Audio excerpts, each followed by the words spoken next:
사랑하는 크레이지 컨설턴트의 컨쇼 이야기를 시작하도록 하겠습니다. 2019 수시 대학 분석방송 4부 방송이고요. 오늘 보셔야 될 대학교 바로 성균관대와 이화여자대학교입니다. 상위권 학교고요. 성균관대학교와 이화여자대학교 같은 경우는 완전히 상위권이라고 보기는 어렵겠지만 그렇게 쉽게 들어갈 수 있는 대학은 또 아니라고 생각을 합니다. 자, 오늘 보셔야 될 대학교 중에 먼저 성균관대학교부터 좀 보도록 하겠습니다. 자, 성균관대학교는요, 지금 뭐 서울에 이제 회화동 그 대학로 거리 쪽에 있는데, 이게 이제, 성균관대 가보신 분들은 아시겠지만, 이제 대학로에서 좀 걸어서 좀 가야 돼요. 그래서 성균관대학교 앞쪽에 대학교 아이들이 있는 데는 조금 술값이 싸고요. 이쪽 회화동, 대학로로 오면 좀 비싸지죠. 성균관대 가는 친구들을 위해서 제가 팁을 하나 드리는 겁니다. 자, 성균관을 좀 잘 알아서. 자, 성균관대학교 같은 경우는 학생부 종합전형이 성균관인재랑 글로벌인재 이렇게 두 개로 나눠져 있는데 솔직히 그냥 말씀드리면 성균관인재랑 글로벌인재는 뽑고자 하는 스타일은 거의 똑같습니다. 뭐 글로벌인재라는 단어가 들어갔기 때문에 글로벌 영어를 좀 잘하는 아이들을 뽑나? 국제 쪽에 좀 맞는 아이가 그렇지 않습니다. 성균관인재와 글로벌인재는 그냥 학생부 종합전형 인원을 맞추기 위해서 둘로 나누는 것 뿐이지 뽑는 스타일이나 뽑고자 하는 기준선은 거의 다 똑같다고 보시면 됩니다. 자, 그러면 왜 나눠놨을까요? 그 부분에 대해서 이제 하나하나 보도록 하겠습니다. 자, 성균관인재는요, 반영 비율은 서류 100%예요. 그러니까 뭐 면접이나 이런 게 없고요. 평가 방법은 서류 종합평가로 면접이 없습니다. 수능 최저도 없고요. 그러니까 그냥 정말 서류 하나 갖고 뽑겠다라는 겁니다. 한양대학교랑 똑같네요. 그래서 성균관인재 같은 경우는 그런데 뽑는 게 어떠냐면 학부 계열로 뽑습니다. 그러니까 인문학부 전체 인문 계열로 사회과학 계열 이런 식으로 공과 계열 이런 식으로 학부 계열로 뽑다 보니까 전공 적합성보다는 그러니까 전공은 나중에 학교에 들어가서 선택을 하게끔 되는 거라서 그렇게 되기 때문에 이 성균관인재 같은 경우는 우리 아이가 생활기록부를 만드는 데 있어서 어떤 전공성을 조금 뚜렷하게 갈 필요가 있으면 좋겠지만 만약 그런 게 좀 부족하더라도 그 계열에 맞는 관심도와 그거에 맞는 발전되는 어떠한 학업이나 아니면 또한 뭐 비교과 활동들 이런 것들이 좀 종합적으로 잘 만들어져 있는 학생을 뽑는데 성균관인재 같은 경우는 저는 솔직히 그런 생각을 합니다. 그러니까 성균관대학교는 솔직히 특목고가 저는 좀 많이 합격한다라고 생각을 하는 사람 중에 한 명이에요. 그렇다 그래가지고 또 일반 고등학교 아이들이 아예 못 들어가는 건 아닙니다. 저희가 해봐도 일반고 아이들도 가긴 하는데 그거에 비해서는 좀 특목고 아이들을 좀 이렇게 입학시키기가 저는 솔직히 더 쉬웠거든요. 그러다 보니 요번에 이제 성균관인재에서 어떠한 데이터나 이런 거를 저희가 자료를 통해 갖고 분석해 봤을 때 성균관인재와 글로벌인재가 좀 나눠지지 않나 라는 생각이 들고요. 성균관인재는 학부 계열이나 어떠한 계열로 뽑는다라면 글로벌인재는 그렇지 않더라는 거죠. 자, 그거는 좀 이따 보도록 하고요.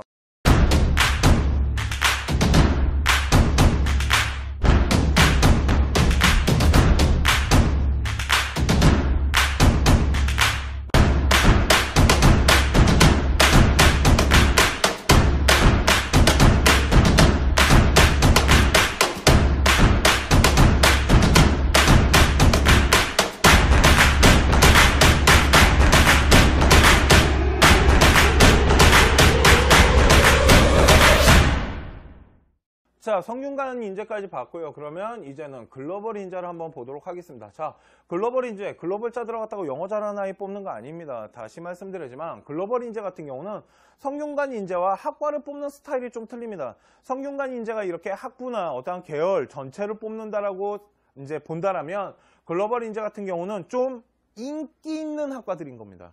그래서 합격한 아이들의 데이터를 저희가 분석해보면 글로벌인재가 확실히 학업이나 생활기록부가 성균관인재 학생들보다는 솔직히 조금 더 좋아요.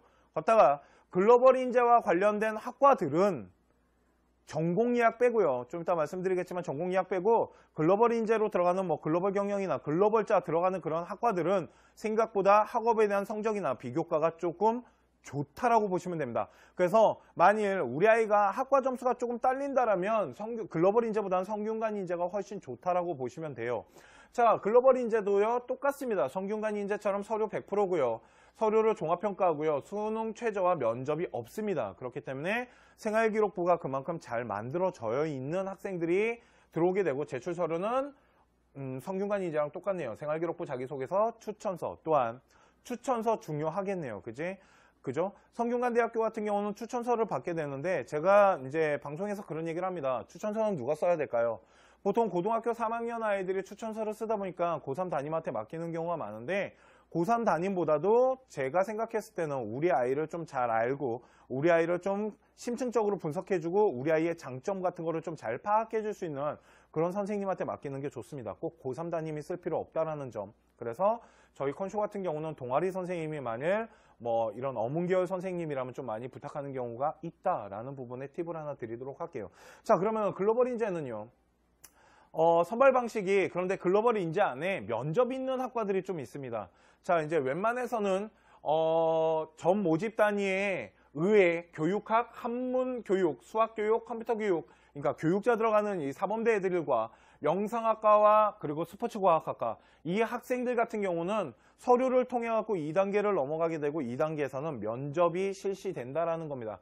그런데 글로벌 인재에서 이 면접을 보는 학과들은 면접에 대한 비중이 생각보다 되게 높습니다. 왜 그러냐면 1단계 성적대의 아이들 뽑히는 걸 보면은 조금 이렇게 몰려 들어오는 경우의 수가 있기 때문에 면접에 의해서 당락이 좌우되는 경우도 있는 학과들이 몇 개 있어요. 그렇기 때문에 면접 준비도 조금 철저하게 할 필요가 있고요.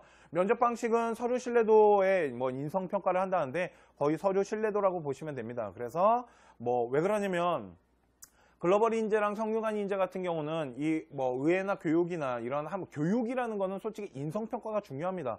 의회과랑 사범대는 솔직히 저희가 인성에 대한 부분에 대해서 솔직히 이제 4대 요소 중에 뭐 전공 적합성이나 발전 가능성 그리고 학업, 인성 있으면 인성에 대한 비중이 솔직히 좀 낮은 편입니다. 평가 기준에서. 대신 의회과나 이런 교육학과 같은 경우는 인성에 대한 평가가 되게 중요합니다. 그러다 보니까 인성에 대한 부분 이런 것들 서류 신뢰도를 통해서 그거에 대해서 그러니까 좀 잘 어필할 수 있는 방법 그리고 그거에 대해서 좀 준비를 하고 계획을 세워야 되지 않나 라고 생각을 하고요. 수능 최저는 없고요. 제출 서류는 아까 본 것처럼 생기부, 자소서, 추천서에서 하는데 서류 신뢰도에서 솔직히 되게 중요한 건 자기소개서입니다. 자기소개서는 학교에서 공인받은 게 아닌 내 자신에 대해서 내가 자랑질을 한 거기 때문에 그거에 대해서 좀 과장되거나 이런 부분을 찾기 위해서 서류 신뢰도에서 좀 준비를 많이 하셔야 되는 건 당연히 자기소개서겠네요. 그래서 성균관 인재와 글로벌 인재는 솔직히 서류를 평가하는 부분이나 4대 요소를 보는 부분 이런 거는 거의 다 똑같습니다. 그런데 틀린 점이 있다면 글로벌 인재 몇 개의 학과들은 이 위에 써져 있는 의회교육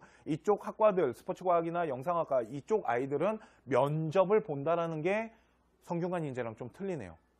자, 그러면 또 하나를 좀 보도록 하겠습니다. 자, 글로벌 인재는 아까 말씀드렸지만 성균관 인재처럼 계열로 뽑는 게 아닙니다. 전체 학부 계열로 뽑는 게 아니고 학과 계열로 뽑다 보니까 인기과와 비인기과가 좀 뚜렷이 나타나요. 걷다가 성균관대학교는 저희가 이거 방송 찍고 이제 좀 선호하는 학과와 비선호하는 학과를 저희가 자료를 요번에 지금 분석을 하고 있거든요. 그걸 통해 갖고 홈페이지를 통해 갖고 저희가 올려드리겠습니다. 입시자료 게시판에 오셔가지고 한번 보세요. 성균관대학교 관심 있는 분들은. 인기학과 같은 경우는 확실히 선호하고 인기 있는 학과는 학업이나 비교과가 잘 돼 있어요. 그거에 비해서 비인기 라인의 학과들은 인기학과랑 좀 차이가 좀 벌어지더라는 거죠. 그러니까 그런 부분들을 좀 체크를 해야 되니까 인기학과는 글로벌 리더나 글로벌 경제, 글로벌 경영 그러니까 글로벌자 들어가는 솔직히 이 글로벌자 들어가는 학교는 정말 높습니다. 저희가 생각해도 합격한 아이들의 데이터 같은 거를 분석하고 저희가 가지고 있는 서류들을 분석해봐도 솔직히 되게 좋은 학생들이 많이 들어가고 만일 뭐 정규권 아이들, 일반고에서는 정규권 아이들이고요. 특목고에서도 웬만큼 어느 정도 등급대가 나오는 아이들이 합격하는 수가 있기 때문에 글로벌 쪽은 그렇게 함부로 지원하는 학과가 아니다라고 저는 솔직히 말씀드리거든요. 그래서 글로벌 경영 쪽으로 갈 바에는 아예 저쪽 성균관 인재 쪽으로 해가지고 아예 계열 학부로 가는 것이 더 유리해질 수도 있습니다. 그러니까 인기학과인 글로벌이나 경제나 리더나 뭐 경영 여기는 그렇게 함부로 지를 수 있는 곳은 아니고요. 제가 생각했을 때 연대 고대 라인 정도 수준은 돼야 되지 않나 라는 생각을 합니다. 자, 하지만 비인기과는 그렇지 않습니다. 비인기과는 솔직히 전공의학학과라는 게 있습니다. 성균관대학교 입시요강을 보시면 글로벌 인재 비인기가 있는데 인문계는 유학동양, 국어국문 그리고 쭉쭉쭉 러시아나 한국학과 여기가 조금 비인기예요. 그러다 보니까 여기는 2등급 때나 3등급 때 아이들, 그리고 여기서 말하는 3등급 때는 솔직히 좀 특목 라인이 들어갔다고 보셔야 되지만 일반고 2등급 아이들도 합격하는 경우의 수가 있었습니다. 또한 자연계는 생명과학이나 수학, 화학, 건설, 환경공학부, 그리고 예능계는 영상학과, 의학학과. 그런데 아까 영상학과 같은 경우 면접이 있었어요. 그죠? 그러다 보니까 영상학과나 이런 학과를 준비하는 데 있어서는 솔직히 면접이라는 것을 통해 가지고 이 영상에 대한 특기를 좀 봐야 되기 때문에 좀 전공에 대한 부분이 조금 중요하겠네요. 하여튼 이런 학과들은 전공예약학과 같은 경우는 그렇게 막 인기 있게 선호하는 학과들이 아니다 보니까 상대적으로 봤을 때 들어오는 뭐 학업 성적이나 생활기록부가 좀 약할 수 있다. 그러니까 약하다라 그래서 성균관대학교 들어오는 아이들 수준이 완전히 낮지는 않습니다. 그러다 보니까 조금 우리 아이 생기부가 인기학과보다는 비인기학과에 맞는다라면, 우리 아이가 좀 학업이 딸리는데 비교과 라인이 이런 전공예학에 대한 뚜렷한 어떠한 자기의 길을 가고 있다라면, 또한 이런 생활기록부가 만들어지고 있다라면 인기학과보다는 비인기학과를 집어넣는 경우도 있을 수 있습니다. 이런 것을 한번 잘 체크를 해보시면 될 것 같고요. 자, 글로벌 인재랑 원래 성균관 인재를 저희가 학생부 종합 이 합격 라인을 좀 구분을 하려고 그랬는데 이거 구분하는데 시간이 솔직히 생각보다 좀 걸리더라고요. 그래서 그냥 저희가 이제 두 개의 데이터가 합쳐져 있는 걸로 갖고 왔습니다. 이 데이터는 성균관 인재와 글로벌 인재에 합격한 학생부 종합 전형 아이들의 좀 전체 데이터를 일단 먼저 보여드릴게요. 자, 1등급 같은 경우 여기 보시면 인문과학은 1등급이 45.4%, 그러니까 10명 중에 4.5명 정도가 들어갔고요. 과학계열은 5.8명, 경영 44, 글로벌 라인은 41, 전공예학 37.4. 제가 진짜 보여드리고 싶은 거는 이 전공예학 때문에 이걸 보여드리는 건데, 다른 뭐 과학계나 사회과학계 같은 경우 1등급 아이들 여기가 어디냐면 아까 말씀드린 성균관 인재고요. 이 글로벌 라인이 41.2%가 뭐냐면 아까 말씀드렸던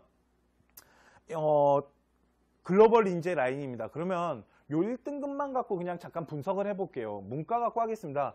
이과도 뭐 거의 비슷해요. 자세히 보시면. 근데 문과 갖고 그냥 할게요. 그리고 이 데이터는 저희가 홈페이지에다 올려놓겠습니다. 네, 그래서 자세히 보시면 인문과학이랑 사회과학계론 이게 이제 성균관 인재인데 성균관 인재 1등급 아이들이 뭐 4.5명에서 5.8명 이 사이라면 경영학이나 글로벌 라인으로 내려왔을 때 이 글로벌 라인 4.1이잖아요. 그러니까 글로벌 라인은 이 성균관 인재보다 약간 낮게 형성되는 이유는 일단 일반고에서 공부 잘하는 아이도 뽑지만 이 뒤로 갈수록 데이터를 봤을 때 특목고 라인 아이들도 좀 지원을 하지 않나 라는 생각이 들고요. 또한 인문과학계 같은 경우 3등급이 29.6%나 돼요. 이 얘기는 특목 라인 아이들이 성균관을 그만큼 많이 지원을 하고 있지 않나라고 분석을 하는 겁니다.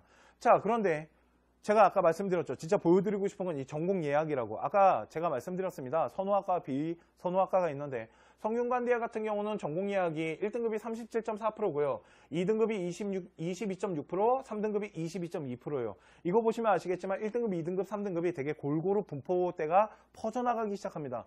3등급 대 아이들은 뭐 특목이라고 일단은 생각을 했을 때 1, 2등급 아이 안에 2등급 개초반까지는 일반고 아이들이 들어가는 경우가 있었어요. 자, 그러다 보니까 이 위에 있는 데이터보다 전공 예약이 확실히 1, 2, 3등급이 골고루 분포된다는 건 그만큼 비익기 학과다 보니까 학업이나 아니면 비교과 부분이 위에 있는 아이들보다는 솔직히 좀 약하다라고 분석할 수 있더라는 거죠. 걷다가 뭐 자연계도 마찬가지로 자연계는 거의 1등급 아이들의 판이라고 보시면 됩니다. 일단은 일반고 아이들의 1등급 아이들과 특목고 자사고 아이들의 2, 3등급 아이들의 분포대가 나타나는데 확실히 전공 예약은 보시면 1등급이 39.3, 2등급이 38.5 분포대가 위와 다르다는 거 볼 수 있으신 것처럼 우리 아이가 만약 학업에 대한 내신 등급이 조금 부족하다면 위에 상대적으로 위에 있는 아이들과 맞짱 뜨기보다는 전공 예약 애들과 한번 겨뤄보는 것도 괜찮지 않나 라고 생각을 하고요. 성균관대학교는 전공 예약 타고 들어가셔서 나중에 다전공이나 복수전공 하시면 됩니다. 되게 잘 돼 있는 학교예요. 그러니까 졸업장도 2장으로 구분돼서 나오고요. 성균관대 같은 경우는 하나의 학과를 통해 갖고 졸업하는 경우보다는 2장의 졸업장을 가지고 나오는 경우가 많기 때문에 그런 것을 잘 이용해 보면 되지 않을까라고 생각을 합니다. 자, 성균관대학교는 학생부 종합 라인을 봤을 때 성균관 인재와 글로벌 인재 그리고 전공 예약, 글로벌 인재 안에 전공 예약이 들어가 있다라고 보시면 되고요. 원래는 성균관대학교 소프트웨어 특기자를 해드릴 생각이었는데 소프트웨어가 이번 시즌으로 마감이 된대요. 그래서 다음 시즌부터 없다 보니까 이번 시즌 방송을 준비를 못했습니다. 죄송합니다. 그래서 오늘은 성균관 인재와 글로벌 인재 이 두 개의 전형에 대해서 좀 설명을 해드렸고요. 우리 아이가 어디에 잘 맞게끔 들어갈 수 있는지 생기부를 분석하고요. 학업을 분석해서 어느 전형에 더 잘 맞는지 한번 분석해 보시면 아마 합격할 수 있는 확률이 좀 높아지지 않을까라고 생각을 합니다. 자, 이제 두 번째로 보셔야 될 학교는 바로 이화여자대학교입니다. 이거는 바꿔야겠어요. 자, 이화여자대학교 같은 경우는 교과전형과 미래인재 전형 뭐 이렇게 학생부 종합전형과 교과전형으로 나눠져 있는데 네, 일단 특기자 전형은 다 뺐습니다. 시간상 이화여자대학교도 교과전형과 미래인재 전형 이 대표적인 전형 두 가지를 소개를 해드리도록 할게요. 자, 교과 추천 전형입니다. 교과 추천 전형은 학교장 추천입니다. 말 그대로. 제가 지금 이제 4부 방송을 찍기 전에 여태까지 뭐 국민대학교, 뭐 동국대학교 이렇게 하면서 항상 그런 얘기를 합니다. 학교장 추천 같은 경우는 학업에 대한 내신이 중요합니다. 그렇기 때문에 내신 부분을 잘 챙겨야 된다. 그리고 정량화된 등급대가 솔직히 반영률이 되게 높아요. 자, 교과 추천 같은 경우는 일괄 합산으로 가는데 학생부 교과가 80%가 들어가는데 이거는 학생부가 아니라 학생부 교과입니다. 정량화된 점수로 80%를 끊어내는 거기 때문에 거의 숫자화된 점수 갖고 가다 보니까 1등급 때 개초반 아이들이 생각보다 되게 많이 합격을 하고 있습니다. 이대 같은 경우 초등교육과 정말 많이 물어보세요. 초등이라는 단어 들어가잖아요, 어머니. 그러면 1.01에서 1.2 사이가 합격선이라고 보시면 됩니다. 또한 면접이 20%가 들어가는데 이화여대 같은 경우도 면접에 대한 비중이 되게 높습니다. 그래서 20%가 들어가지만 면접을 100%로, 그러니까 100점 만점으로 해서 이제 점수를 매기기 때문에 생각보다 면접에 대한 비중도 높기 때문에 면접 준비 철저히 하셔야 되는 학교 중에 하나입니다. 그래서 학생부 교과는 교과 전 단위가 다 포함돼서 들어가기 때문에 생각보다 내신 따기가 그렇게 쉽지는 않고요. 생활기록부랑 추천명단, 그러니까 5명, 한 학교에 5명까지 추천을 받을 수 있으며 면접은 서류 신뢰도 기반으로 하는데 생각보다 좀 까다롭게 하는 학교 중에 하나입니다. 수능 최저는 없네요. 수능 최저가 없다 보니까 아까 말씀드렸지만 생각보다 성적대가 되게 높게 형성된다라고 보시면 됩니다. 자, 두 번째로 그리고 교과 추천 같은 경우 합격선을 하나 보여드릴게요. 이게 이제 이화여자대학교에서 저희가 이제 데이터를 받아서 분석을 해갖고 보여드리는 건데 학과별로 해드리고 싶었는데 그게 이제 저희가 교과 전형이라는 거에 통한 학과 데이터를 지금 만들다 보니까 그거는 이제 공개를 해드릴 수는 없고 이제 전체적인 데이터만 좀 공개를 해드린다면 고교 등급이 지원자와 자연계와 인문계로 나눠져 있는데 위에는 등급 정량화된 데이터고요. 아래쪽은 면접 점수입니다. 면접은 100점 만점이고요. 아까 보셨지만 자, 교과 등급이요. 인문계는 지원자 평균 1.5에 자연계가 1.9까지 들어왔는데 면접을 본 아이들은 1.4에서 1.7이니까 좀 서류에서 먼저 잘라냈네요. 그 다음에 최초 합격 아이들은 1.3 이과 1.3. 그런데 최종 붙은 아이들의 평균을 봤더니 1.4, 1.4. 아까 말씀드렸지만 학교장 추천 같은 경우는 되게 상위권 아이들이 추천을 받아서 오는 경우가 많고 걷다가 이화여자 같은 경우는 정량화된 점수를 사용하기 때문에 생각보다 등급대가 되게 높아야 된다고 생각을 하고요. 제가 생각했을 때 중앙대학교보다 더 높다라고 생각하시면 됩니다. 한양대학교 수준이지 않을까라고 생각을 하고요. 또한 면접 점수 같은 경우는 그렇게 높지는 않습니다. 봤더니. 그런데 81.3이나 76.5점 정도가 나오는데 100점 만점에서 그러니까 서류 신뢰도나 이렇게 면접하는 데 있어서 어느 정도 점수가 깎이는데도 불구하고 합격을 하는 걸로 봐서 그래도 면접에 대한 비중은 있습니다. 자세히 보시면. 왜 그러냐면 지원자의 평균 점수와 최종 합격자의 평균 점수가 조금 차이가 나요. 그러니까 평균 점수가 확 올라가기 때문에 그만큼 면접으로 인해서도 좀 평가를 좀 잘 받아야 된다라고 보시면 되고요. 일단은 이화여자 같은 경우는 일단 정량화된 점수 자체가 그냥 단순 수치가 좀 높아야 되는 학교입니다. 그래서 이 정도 수치가 나타나야 되는데 이거는 학과별로 약간의 차이가 나요. 그리고 평균치를 낸 거죠. 이 인문계 안에는 초등교육이 들어가기 때문에 조금 더 높게 형성이 될 수도 있겠지만 대략적으로 1등급 때 아무리 못 나와도 1등급 때 한 중반, 한 1.5, 1.6 좀 비인기 학과 같은 경우는 한 1.6 정도 된다라고 보시면 됩니다. 그래서 이 정도 수준이구나 라고 보시면 될 것 같아요. 이렇게 된 이유가 수능 최저가 없다 보니까 지방에 있는 학생들이 생각보다 조금 많이 지원할 수도 있겠네요. 자, 그 다음으로 보셔야 될 전형은 미래인재 전형인데 이게 이제 학생부 종합 전형입니다. 자, 모집은요, 서류 100%고요. 서류 안에는 생활기록부 자기소개서, 그리고 학교 추천서가 들어가고요. 수능 면접이 없고요. 수능 최저는 있습니다. 자, 쉽게 말해서 미래인재 전형 같은 경우는 면접이 일단 없어졌어요. 그러다 보니까 수능 최저는 있고 면접이 없어져서 이번에 아마 조금 학업에 대한 부분, 이런 부분에 대해서 서류가 조금 더 좋은 아이들이 합격할 확률이 좀 높아졌네요. 작년 데이터가 조금 달라질 수 있겠구나라는 생각을 했고요. 합격 평균 등급은 인문계는 2.3에서 2.7 등급 아이들이고요. 자연계는 2.1에서 2.5 등급 정도입니다. 그런데 이화여자대학교는 솔직히 전공적합성에 대한 부분을 미래인재에서 그렇게 많이 평가하지 않습니다. 거의 평가하지 않는다라고 보시면 돼요.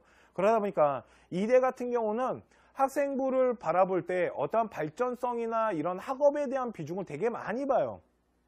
또한 정량화된 이 학업에 대한 부분을 좀 많이 보는 학교입니다. 이대는. 그래서 생각보다 등급대가 낮은 아이들이 지원하면 합격할 확률이 그렇게 높지 않습니다. 그러니까 4등급 아이도 가긴 갔어요. 맞아요. 그런데 그 이유는 뭐냐면 원점수 성적 추이가 달랐기 때문에 그런 겁니다. 그런데 보편적으로 일반고 학생들이 집어넣으려면 2등급대 정도는 무조건 있어야 돼요. 일반고 3등급 아이가 아무리 비교과가 좋아도 이화여대는 합격할 확률이 그렇게 높지는 않습니다. 그러다 보니 우리 아이 성적 추이가 2등급이니까 거의 원점수가 90점대 초중반은 돼야 된다는 거네요. 이런 형식으로 성적 형성이 좀 이루어져야 되고요.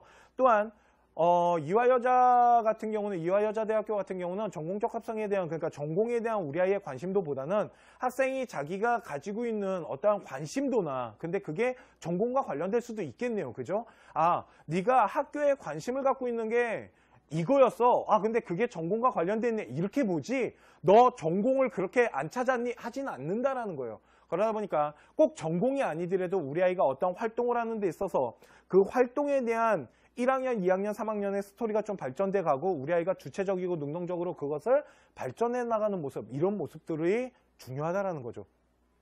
서류평가 같은 경우는 100점 만점에서 70에서 50점대로 형성이 됩니다.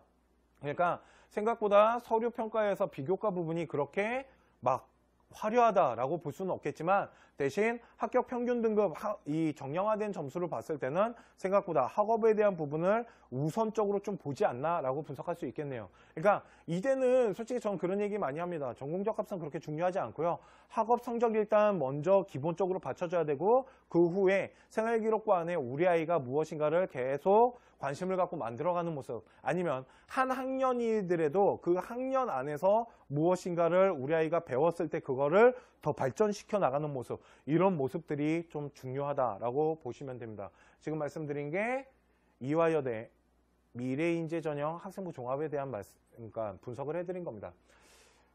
자, 최저가 있다고 말씀드렸어요. 네, 보통 학생부 종합 전형이 최저가 있으면 되게 까다로운 겁니다. 최저가 있게 되면 되게 힘들거든요. 그러다 보니까 1등급대 아이들이 아닌 2등급대 아이들이 좀 합격하는 경우의 수가 좀 생길 수도 있는 거고 거기다가 이 최저는 생각보다 그렇게 맞추는 게 쉽지가 않습니다. 그래서 이 이화여자대학교 만약 우리 아이가 미래인재를 지원할 때는 솔직히 정량화된 학업에 대한 성적도 중요하지만 일단 최저를 맞출 수 있는지 없는지가 더 중요하다라고 보시면 돼요. 자, 보시면요. 인문계는 수학, 국어, 수나, 영어, 탐구 중에 3개 영역 등급 합 5입니다. 자, 그런데 이게 뭐냐면 탐구예요. 탐구입니다. 그러니까 사탐과 탐 다 들어갈 수 있는 겁니다. 그죠? 근데 수학 나영이에요. 자, 이렇게 생각해 보셨습니까? 전공적 합성을 그렇게 뚜렷하게 보지 않는답니다. 그런데 우리 아이가 만일 자연계예요. 자연계 학생인데 내신 등급이 한 2등급대 초반이에요. 그런데 수학을 좀 못합니다. 그래서 최저를 맞추는 데 있어서 수학 가형이 조금 쫄려요. 그랬을 땐 문과 라인으로 수학 나형을 타고 이화여자대학교 최저를 맞추는 방법도 있겠네요. 왜? 전공적 합성을 그렇게 많이 보지 않는 학교다 보니까 그렇게 교차시키셔도 가능할 수 있다는 거죠. 하여튼 그렇습니다. 하지만 자연계는 그렇지 않습니다. 자연계는 교차 안 돼요. 수학 가형을 봐야 되고 과탐을 봐야 됩니다. 그래서 3개의 영역 등급 합이 4 이내고요. 한국사는 응시가 필수고요. 또한 탐구 영역은 상위 2과목을 평균을 내는데요. 소수점 방향됩니다. 무슨 말이냐면 이런 겁니다. 우리 아이가 2등급이 나오고 하나는 3등급이 나왔어요. 그러면 요거 평균이 2.5잖아요. 그러면 요 5를 반영해서 이 아이는 2등급으로 봐준다라는 겁니다. 그러니까 되게 고맙네요. 그리고 스크램튼 학부나 융합 학부, 이거 뇌 인지과학 전공이죠. 이거 두 개는 솔직히 조금 인기학과입니다. 생각보다 인기가 되게 많기 때문에 그 부분은 좀 생각을 하셔야 되고요. 참고로 이화여자대학교 같은 경우 공과대학, 여자대학교다 보니까, 여성대학교다 보니까 숙명여대나 뭐 그때도 말씀드렸지만 숙명여대나 이화여대나 공과대학은 그렇게 강하지는 않습니다. 생각보다. 제가 생각했을 땐 그래요. 합격한 아이들의 뭐 것을 봤을 때도 확실히 다른 학과에 비해서 선호도는 좀 낮다라고 보시면 되고요. 하여튼 이렇게 사탐은 평균의 소수점을 반영해서 올림을 주니까 그 부분도 한번 잘 체크해서 최저를 준비를 해보시면 되지 않을까라고 생각을 합니다.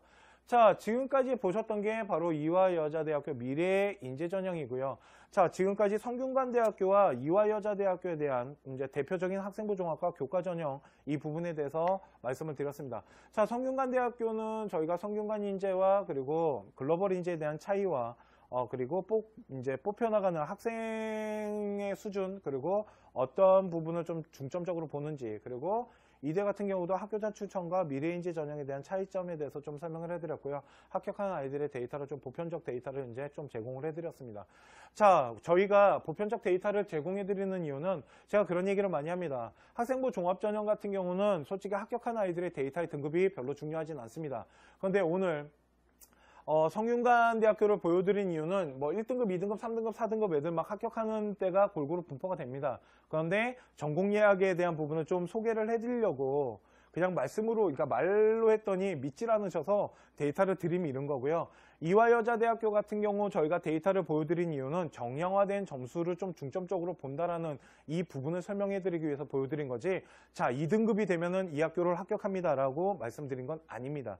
그 점은 좀 참고를 해주셨으면 좋겠고요. 자, 오늘 성균관대학교와 이화여자대학교 그러니까 학생부 종합전형에 대한 부분을 집중적으로 먼저 해드렸고요. 그리고 우리 대학교 분석방송 4부 방송, 우리 성균관대와 이화여자대학교는 여기까지 해드리도록 하겠습니다. 자, 이제 하나의 방송이 남았습니다. 5부 방송이 남았는데 저희가 이제 다 5부까지 해가지고 10개 대학교를 이제 소개를 해드린다고 했는데 5부 대학교는 정해졌습니다. 정해졌기 때문에 이제 더 이상 뭐 어떤 대학교를 좀 해주시면 안 됩니까? 라고 신청하셔도 늦었어요. 자, 늦었기 때문에 그 5부 대학교는 5부 방송 때 알려드리도록 하겠습니다. 자, 오늘 4부 방송 여기까지 하도록 하겠습니다. 감사합니다.